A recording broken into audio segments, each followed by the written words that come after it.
Right here, there's an old drop in the land most have never noticed. It's a descent into a valley, and it doesn't look like much today, but this wasn't natural. It was part of the Toronto Eastern Railway, and it's almost impossible to follow now unless you know where to look. And if you look down, there's where the railway ran. It's a berm built right beside the valley wall. And it slopes off just right there. But back then, it used to be an open dugout where the railway ran right through here. Off westward that way. And they filled it back in because they built the homes in the park. But here's where history takes a strange turn. The railway engineers could easily have continued laying tracks above the valley, along this very route right here, but they did not, and no one today really knows why. Instead, at this point, they decided to run the line down into the valley for 600 meters, crossing the creek 3 times, while keeping an awkward grade on through the valley between Townline and Grandview.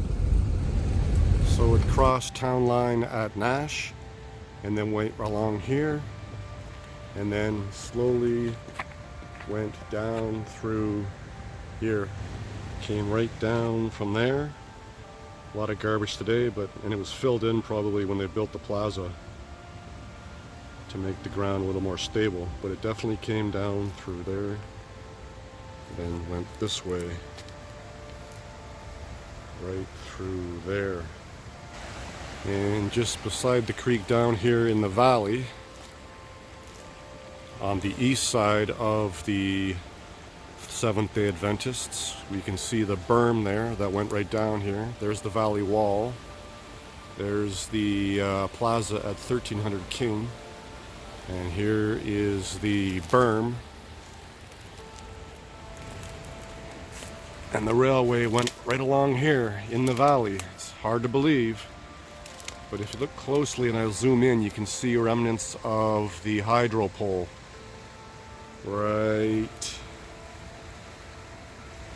there.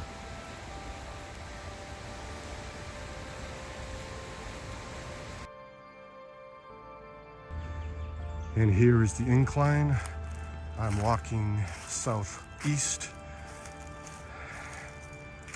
which is again to the west. And the railway went downhill and then turned left, which would be west, through all that mess. Just west of the Seventh-day Adventist down in the valley, and this is where it came through. And then somehow it crossed the creek here and went up on the other side where that mound is. That's a berm on the side of the valley.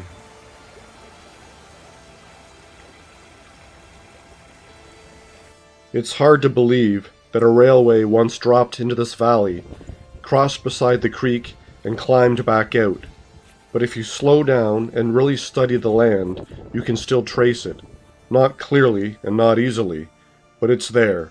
The Toronto Eastern Railway didn't disappear completely. It just became part of the land.